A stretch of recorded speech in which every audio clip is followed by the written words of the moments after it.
Une idée folle, un gros fail et un mensonge par omission. C'est comme ça que l'Union européenne a commencé. Je vous explique.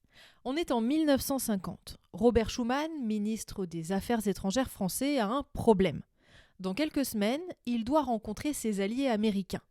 Nous sommes en pleine guerre froide et les États-Unis ont la ferme intention d'utiliser les gisements de charbon de la République fédérale d'Allemagne pour la réarmer et en faire un point stratégique en Europe face à l'URSS.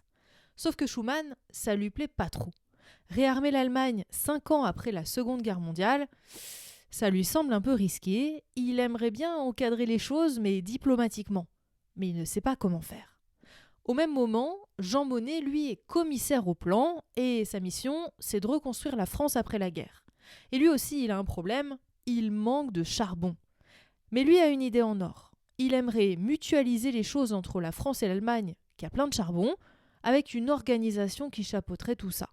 Ça permettrait de réconcilier les deux ennemis du passé qui devraient travailler ensemble, et en plus, ça permettrait de vérifier que l'Allemagne ne prépare pas une nouvelle guerre, parce qu'on verrait si elle utilise beaucoup d'acier et beaucoup de charbon. Il parle de son projet à Schuman, qui signe direct. Sauf que 5 ans après la guerre, l'idée de bosser avec l'Allemagne n'est pas hyper populaire. Alors les deux compères vont contacter en douce Konrad Adenauer, le nouveau chancelier fédéral d'Allemagne, qui accepte lui aussi. Nous sommes le 9 mai 1950. Schuman doit maintenant en parler à son chef, le président du Conseil français.